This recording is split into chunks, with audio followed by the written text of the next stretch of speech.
if you don't know Shelley, Shelley is the co-founder with her husband of Big Self School. They're a personal growth studio where you can take your mental and emotional well-being and personal development to the next level. And they do this where they're really trying to help you move from surviving to thriving in the places you're called to be. And so she's been doing this, how many years has this been going? A couple years now, right? 2 years. But she is a licensed therapist, educational psychologist, a leadership coach, an Enneagram practitioner. She's done 25 years in clinical and has clinical coaching experience for 25 years, 10 plus years as a business coach. She's been a startup executive. And she told me her purpose is to lead people back into alignment with their soul and to help them remember why they are really here. So would you mind giving Shelley a warm welcome for joining us today?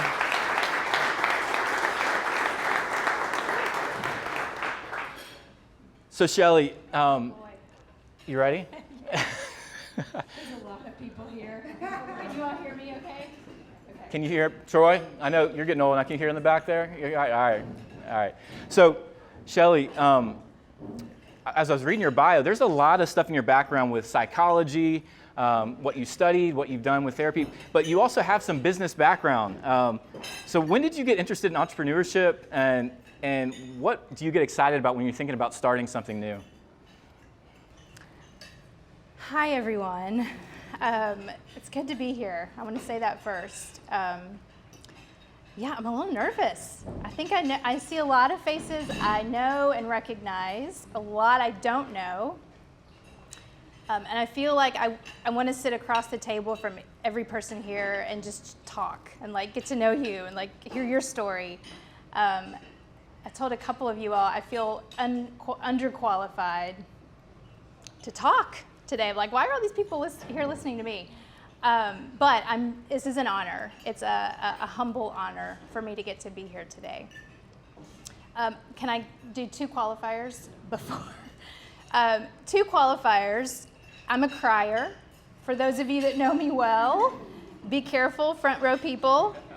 So if I start crying, I don't apologize for it. Check your phone. We got tissues. Check your phone. Use it to examine your own relationship with your tears. I don't know, but we'll get back to it. And I will say this too.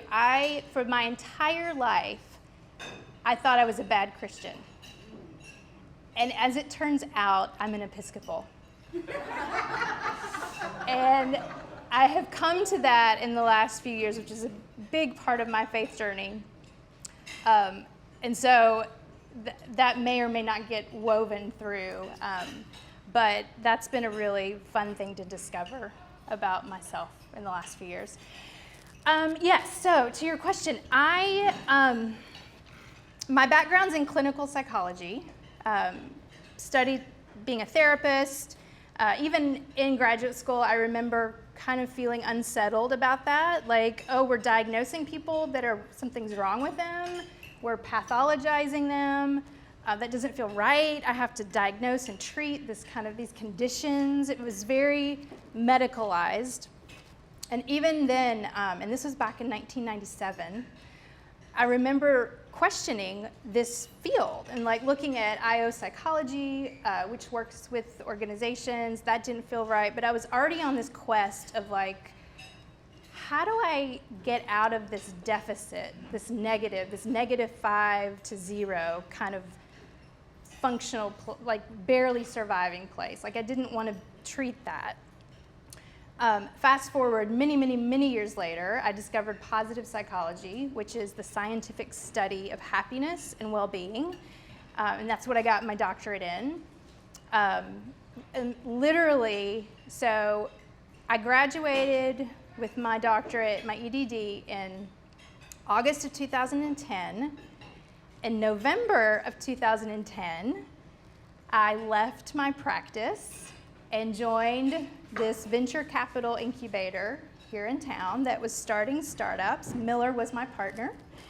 And we were launching this kind of radical idea of how do you start companies in a way that is a little bit different, is a little bit more holistic, They're a little bit crazy, as I've learned. Entrepreneurs they have a few screws loose. You kind of have to.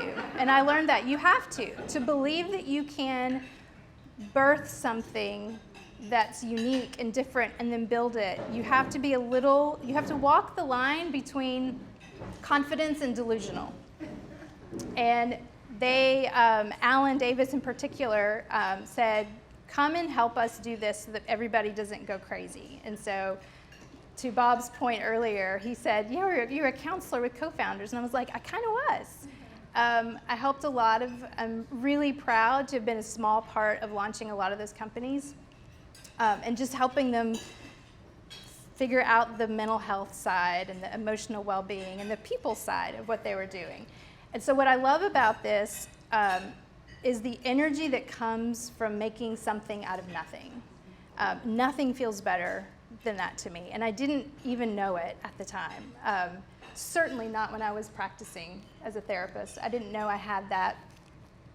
We all have a little bit of a bug, and I didn't realize it until I started working with these people that were just meeting these insurmountable obstacles to make something amazing. And so I was hooked at that point. I knew I wanted to be a part of whatever they were doing. Your role didn't stay the same, though, while you were there. You were kind of invited into something else. Do you mind talking a little bit about that and how your role changed with? Are you talking about Torch? Yep. Yeah. So I was the director of happiness, was my role at Lamppost Group. I had business cards. It was official. And did that, I think, from 2010 to 2014, I believe. It kind of all blurs together, When you look back, it's like, what year was that? And then there was some kind of seismic shifts happening in the entire organization. And there was an opportunity for me to step in and help build a hardware startup that was just basically solving a problem that I had as a mom, which was my kids would not get off their freaking computers and their stupid phones, and I couldn't navigate that world, that technical world. So we built a hardware product, a router, to help with that. And that's a whole other talk. It's just that process. I learned so much about fear in that process and how fear, if we're really honest with us, it dictates a lot of our decisions. I learned a lot about trust. I learned a lot about my own limitations that I didn't want to admit at all, which is a lot of what I had to reconcile when it imploded. It's like, okay, what went wrong? What was my part in that process? What happened? And so it was, the dark night of the soul. People talk about that. I've learned from my Enneagram teachers and community, they call it shock point. We all have these shock point moments of an outside force, something outside of us, not in our control, comes into our lives, and we have a choice with how we reconcile that. What do we do with it? And so for about a year, my choice was to hide and sit on my back porch and call my therapist on speed dial all the time. I had a small army of providers that helped me kind of figure this out. One of the things I really suffered from was burnout. How many of you all have had burnout? Like certifiable, this sucks kind of burnout. I have a belief now, having gone through that, and all that came with that. I think that a lot of the mental health conditions that we see, a lot of the dissatisfaction we see is a result of a dysregulated nervous system caused by unrelenting stress, which is what my new venture's about. We'll get to that. But I think, when I was hiding and I was depressed and I was having panic attacks and people are like, we didn't, like close friends, like my good girlfriends are like, we had no idea. And I was like, nobody did. Nobody knew any of that was going on. But it was that shock point. It was that dark night of really getting to sit with, like, who am I? What happened? And what do I want to do from here? And so I think now I can say that was a gift. Literally just even months ago, I don't know if I could have said that. But I'm seeing it more and more as a gift of awakening and like really stepping into like parts of myself in a new direction that I don't think I could have if things would not have been pried from my little fingers. So sometimes we have to go through that stuff. With all the processing you've done, do you mind if I ask a couple questions about some of the things maybe you've learned as you reflect back on that time? Yeah. So as you were leading the company, I feel like all of us, as we're doing the adventures that we're called to do, there's motivations that drive what we do. There's ways that we're wired that drive our motivation to keep going. What were some of the things that motivated you to be successful in that company? And can you delineate out some that you think were really healthy motivations that drove what you did, and maybe some that, as you look back, you can see those weren't as healthy of motivations to keep you moving forward? Yeah, I think the driver was the why, the need to contribute, I think was something that was really important to me, to contribute to a problem that I saw, like that wasn't getting solved. And thankfully, that problem is being solved. But I think, yes, there's that motivation, that driver was there. And if I'm real honest with y'all, I wanted to get wealthy. I wanted to make like a lot of money, and I wanted to be in charge of that. I wanted to have freedom that comes with that and be able to decide how I use that. And I, for a long time, felt that was wrong or bad. I think especially from my upbringing, it's bad to want to be wealthy was how I was raised. And so saying that now, it's like, no, I think there's a part of that for all of us. And so I certainly think that was a motivation. So what was healthy? Not very much was healthy, if I'm totally honest. I think my desire to be a good leader, my desire to make something amazing. How many of you all know the Enneagram? Like familiar with it? Okay, so this tool was one of the big things that saved me through this process. Because when you're in a dark night and things are crumbling all around you and you're feeling broken, you're like, what happened? It's disillusioning. And so learning the Enneagram revealed to me a very unconscious pattern of mine that was pride. And it was pride that was like really driving the ship a lot. And so pride for me is a type 2. I don't know if there's any other type 2s out there. It's this, how do you describe it? And the thing is about this, like everybody else sees it about you, but you don't see it about yourself. So I learned that pride is this unconscious desire, drive, motivation to be more important than you are. And so pride makes things like big and heavy and like important. And so there's this part of me that felt like if I'm gonna do something, I'm gonna do it like at 100. That's pride. Like I never could allow things to be what they were or be good enough or certainly do them at 50%. And so I became a little bit of a maniac. And that's what these patterns do to us when we're not conscious of them. They drive us into the ground. And so that was a big unhealthy pattern that I didn't have a name for. I do now. I do a lot of work with it. I think too, I want to say this, I think there's a piece of it for me, and I don't know if this is a type 2 thing or just a woman thing.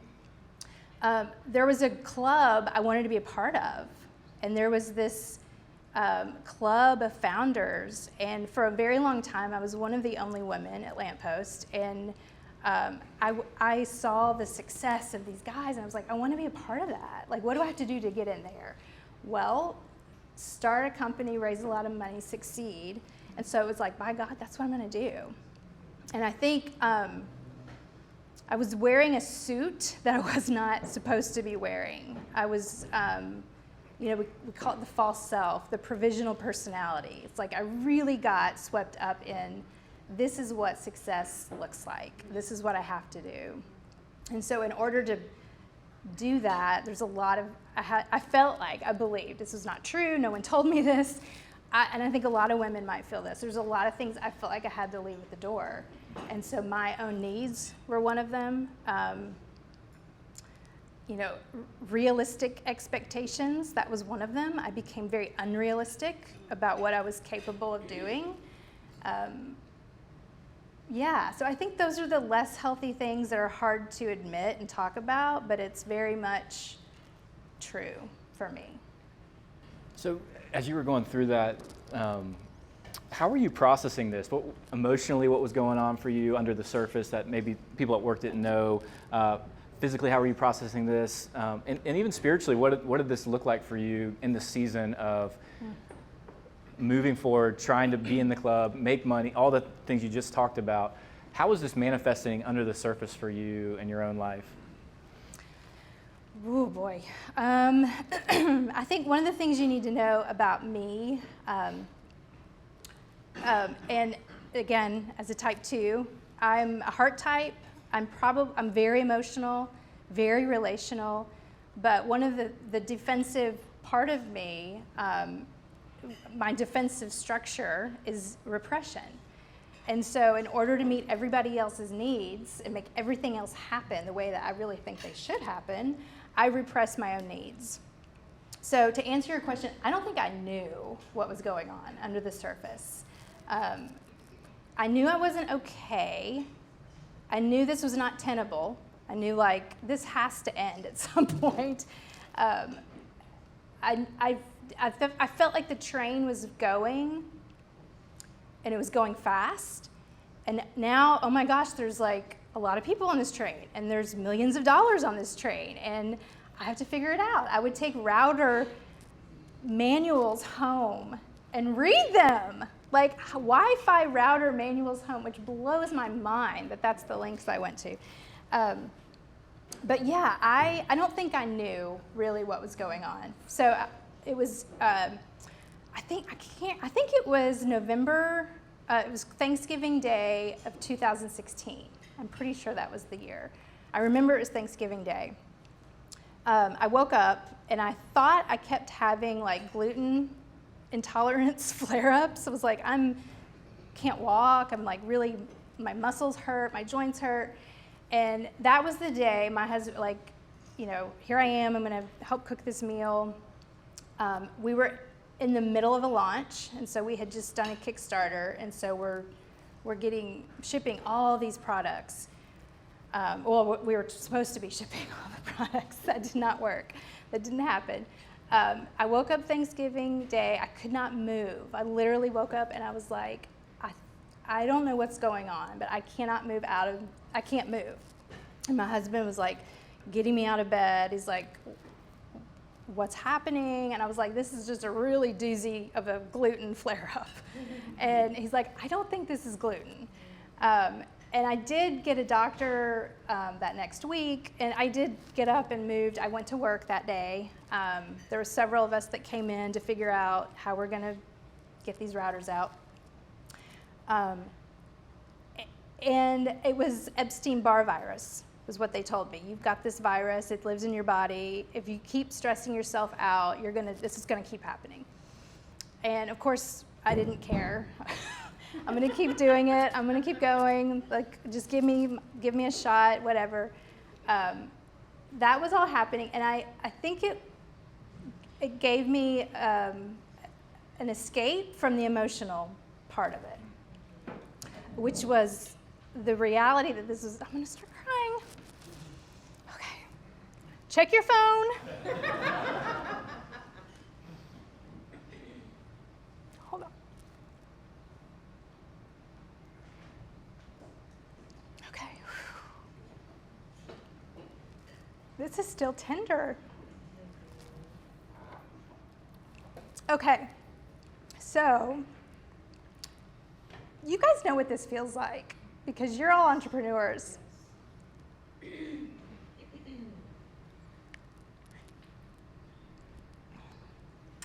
And it's our baby. Thank you. Okay, so I think my tears are absolutely about the business failing. I remember going into my therapist, like, very, like when all this is going on, I literally saw her all the time. And I was like, it's failing. I have failed. I failed. She's like, well, it's learning. You know, it's not failure.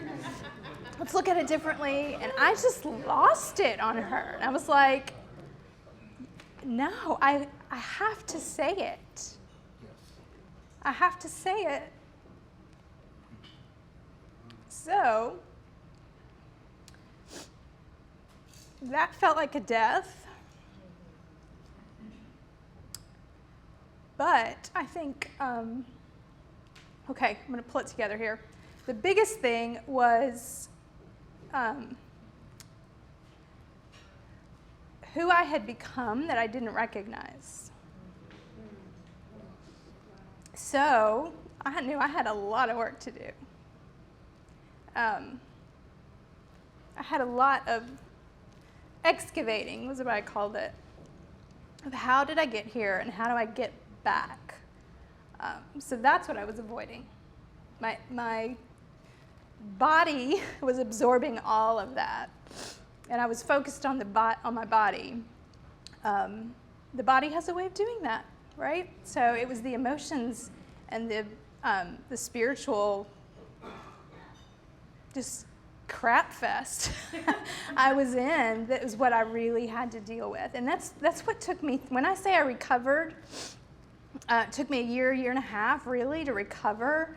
That's what I'm talking about. Physically, I was fine after 6 weeks. It took a long time to figure out why did I curb my needs? And I'm talking physically, emotionally, psychologically, spiritually. It's like I was invincible. I didn't need anything. So it took a while to figure all that out. Okay.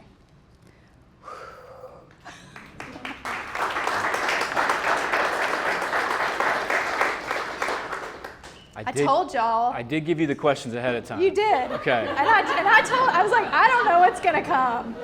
We'll see how this goes. Thanks for sharing all that. Yeah. Because it leads to the fact that the recovery is work.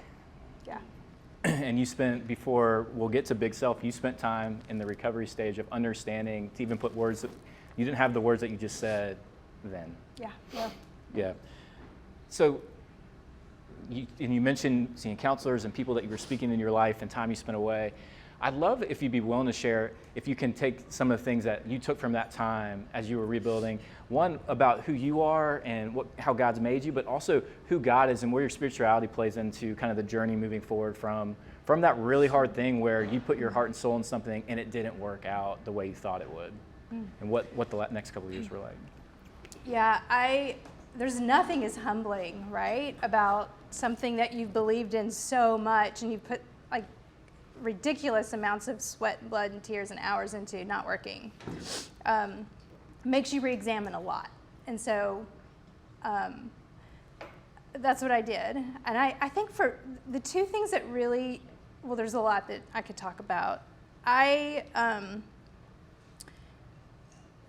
had to learn like what my needs were. I think that's the biggest thing, is that I had to admit I even had needs. And when you're starting something and you run in this world, it's intoxicating. It's this belief that you can keep driving, not stopping. It's almost like countercultural, right? To be doing this work and stop and rest. And I say, collapsing is not resting. And that's what I did. Like, I would just go as hard as I could until I just couldn't. So that was a big thing for me. and I know I talk about the Enneagram a lot, but it really is that powerful. Learning about who I am in personality, this kind of functional ego that can charm people, can like get into action, can, all the things that I do, can also keep me from God. And I think learning who I am at my core, like true self and essence are some words I use, gave me an opportunity to see, see myself how I imagine God sees me, and not this kind of functional personality. And that takes a while to peel back. That takes a while to really look at ourselves with strong, honest eyes and start to question some things that we just do naturally and unconsciously, but they get in our way all the time. And so, so I think understanding who am I really, and how does God see me, and how do I move forward from that place? And it's still work, obviously. This is our lifetime work. This is what I'll be doing for the rest of my life. And I couldn't have done it. I don't think I would have done it this earnestly if I hadn't have been through. You talked about having to leave parts of you at the door when you would go to work. Mm-hmm. And I think a lot of us wrestle with, I go to church on Sunday, I got all this stuff going on this week. Some of the things, I just need to leave my faith at the door. I need to get this done. I'll pick that back up, and I'll bring my wallet to tithe on Sunday morning when I go to make it mean something. Is that a way we can live, or what have you learned about bringing that part of our life into the workplace? Can we live that way? Yes, because I did it. Should we? No, I don't think so. I think there's certainly ways to be authentic and be congruent. For me, that is relationally. Like I know that when I'm in a healthy relational place with people, that I'm a conduit for something that I can't understand or know. But that I have to be in a healthy, good place. And so a receptive place, a place that allows something to move through me. And for me, getting into that place is work. Like, it doesn't come naturally for me. It never has. Like, I have an untidy faith. I'm not one of those like simple faith. I question. I feel like it's more like Jacob wrestling with God than anybody else, because that's just how I do this. And so, but I feel like God has a whole lot of room for that in my relationship with Him. And so when I can do that work and come into these relationships in a healthy place, and I'd like to think something comes through me. I don't know, but I think it does. I hope people are impacted. But when we get into this false sense of urgency, I think that's a dangerous place. And I think that's where we begin to leave things that at the door that we were never meant to leave. It's this belief that it's the false sense of urgency. I have to go hard and go fast, and it will catch up. It will.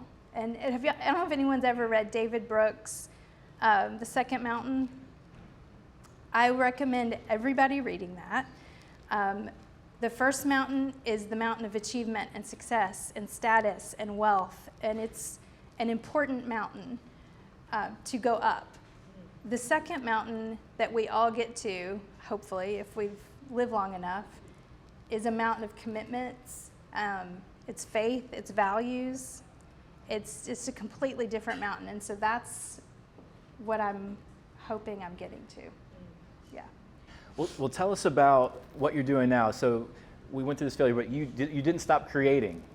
As you're coming out, as you process through this, you're creating something new now. It's a little bit different than what you were doing. But tell us about what Big Self School is and what you guys are trying to accomplish with that, you and your husband.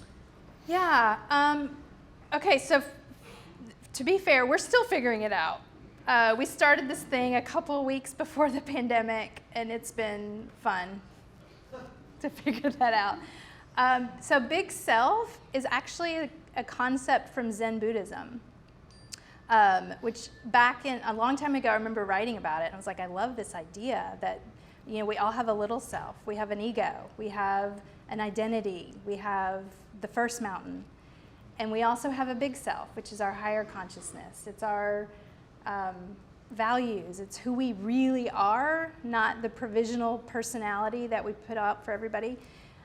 So we wanted to build something with this idea. And it's hard to talk about, to be honest, because it's holistic. It's like, I was just telling Bob, it's something that's like, it is about leadership. It is about vocational calling. It's also about mental health. It's also about spiritual development. It's like this place where we can all learn who we really are and how to bring that into the world in our vocations, in our marriages, in our families, in our communities. So it's a lot of things that classes and coaching, and that's primarily what we're doing right now.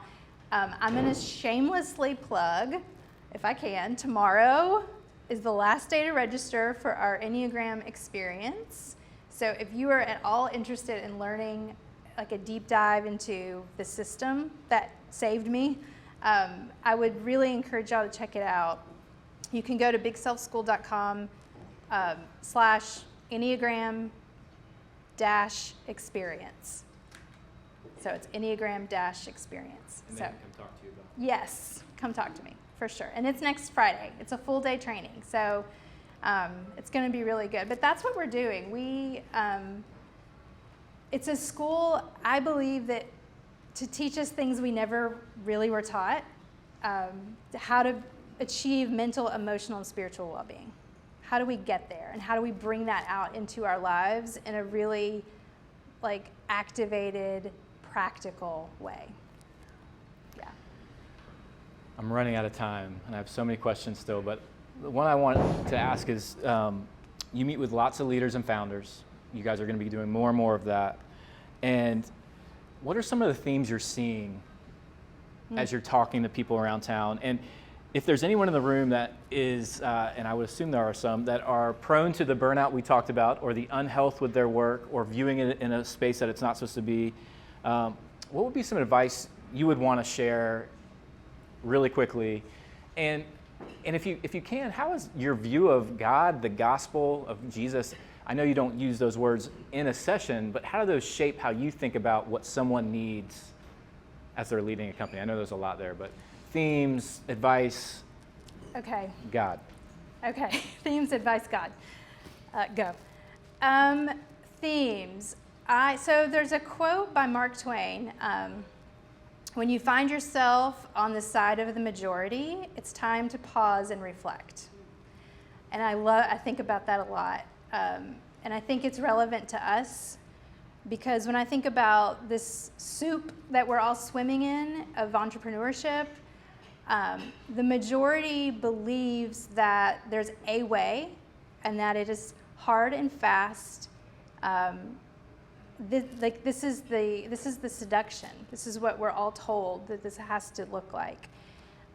I believe there's a different way and a better way, and it took me breaking to figure that out for myself. Now I have the luxury of bootstrapping this thing too, and that's a little different when you're in control of your own destiny. But I do think the themes are like really question the lies that you're fed, that this is how it has to look, that you have to leave some things at the door, that like really sit with that a little bit. You know, when I do work with founders and leaders, that's when they get into these belief systems, I ask like, why? Where's that from? Is it true? And I think if we get to the bottom of the well of those questions, we find that we don't know. We've just are taught to, this is the way to do it. And I think that there's a healthy skepticism that can come from that. And that, I think, is my hope for this community, is that we make space and we champion different ways of doing and building things that might look a little bit more holistic, a little bit healthier. And in terms of like informing my work, you know, I like so deeply believe that we're created to be who we are and at the place that we are, and to bring that full big self into the world. And I think much of our suffering comes from us getting in our own way, us not fully seeing how God sees us. And so if I can be a small part of what I believe is redemptive work in like bringing people back to, this is who you really are. That is sacred. Like, that's really special, impactful, and powerful work for me as a coach. And so, does that answer your question? That's great.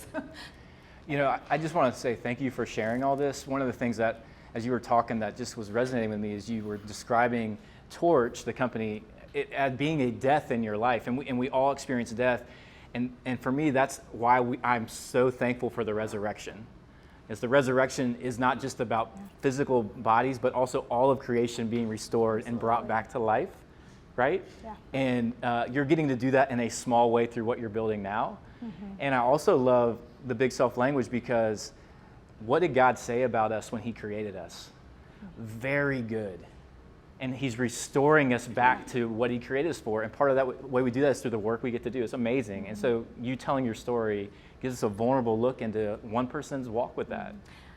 You made me think of Falling Upward by Richard Rohr. Was another pivotal book that got me through this time. And he says, like, you're gonna fail. It's gonna happen. Like, that's the way up is the way down. But you know, you don't want to hear that when you're in the down. But there's something reassuring about that too, is that we're all being redeemed and restored to something that we can't even understand sometimes. And so that was really important as well, in this work. Thank you. Thank you. Can we thank Shelley for sharing? Thank you, guys.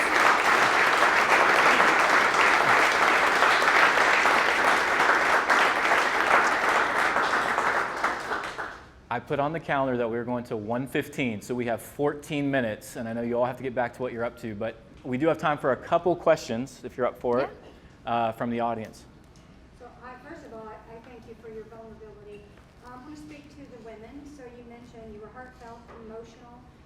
We have been conditioned to, in my world, I was conditioned to act like a man, think like a man, just put on a pretty suit. So speak to that. Help empower us a little more, that it is okay to be human, to be emotional, to cry, because even now to this day, it is not well received for females. Yeah, it's so interesting because I get asked a lot about this, and I think I have a unique experience. So when I was at Lamppost and with all my partners who I adore and are men, they were the ones that are like, it's okay, like be you, like it's okay if you cry. They were the ones that were championing me. I was the one who was beating myself up over it. I was the one that was saying, lock it up, hold it together, and and repress. And the more I did that, the more it would just like bubble over, and I just, it would come out. So I think, and I was raised in a family with a strong father who, just didn't have time for emotions. And so we build stories around all of that. And so I think, again, it goes back that most of this is inner work. This is inner work that comes out when we do the work. And so I had to go in and get to a place of seeing my emotions were powerful, my tears are strong, not apologizing for them. But that was inner work I had to do to get to a place. So it wasn't there are definitely environments and places of where it's not championed, absolutely. And that's a different conversation, I think, about like systemic, what we all need to be doing to change these workplaces. But for me, it was definitely an inside job of re-examining my own relationship with emotions and vulnerability and seeing it a little bit differently. So I have a question about spirituality and burnout. And specifically, I'm curious, what did you think Jesus was saying to you before burnout? And what do you know Jesus is saying to you now, post?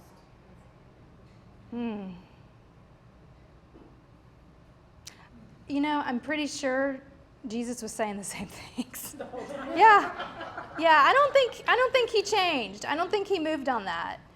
I don't think I was listening, I think is my honest response. Like, it was, like I said, I left needs at the door, and I think one of the first things I dropped was spiritual needs, sadly, but I did. So, yeah, I don't think that I was listening. But maybe there's a little bit of like, you're gonna go through this so that you can come back. So you can come back to me. There's a book I read called The Call.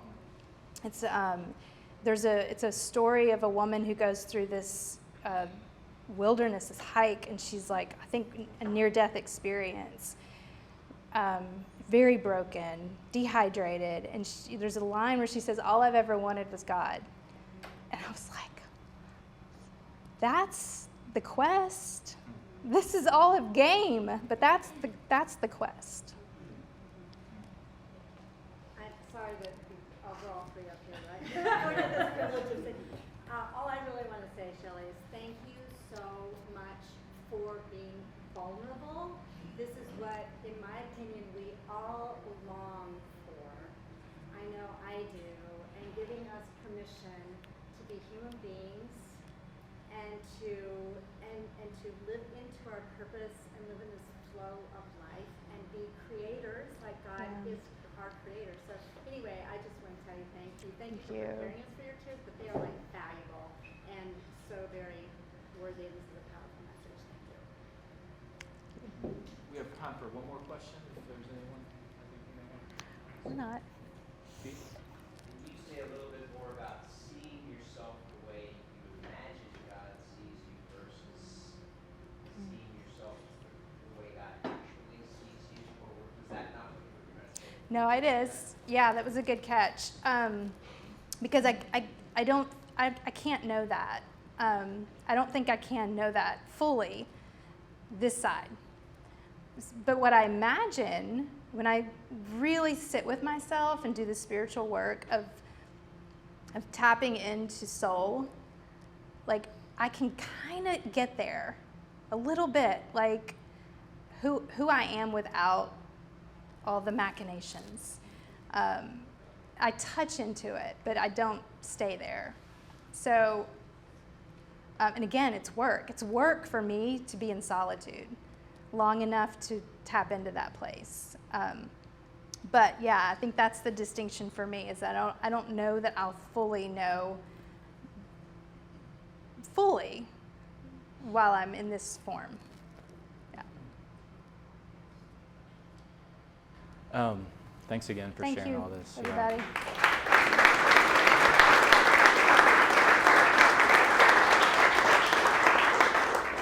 I just want everyone to leave going that you are fully loved by God. And this is my big line, is that you are not working to earn your relationship with the Father. That's been done by Jesus. And part of the reason we can be our full self and bring that is because we get to work out of the gifts we've been given out of thankfulness, not out of earning. And so go in thankfulness into the work, back what you're doing, the things that you're on the grind for, the things you're creating, the things you're scared to tell anyone you want to create, the things that are going badly. May God walk with you before that. And I hope that hearing someone else's story helps you relate it to your own story and to do the work of imagining what that means for my context. So Shelley, thanks for being our storyteller today. So thanks for being here. That's all we have for you today. If you want to be on our newsletter and you're not, you can grab that QR code. There's a link to where you can sign up for that, get more info of what we have going on. If you want to know more about Big Self, come see Shelley or go to her website, bigselfschool.com. But thanks again for making time to be here today. Blessings to you as you go back into work.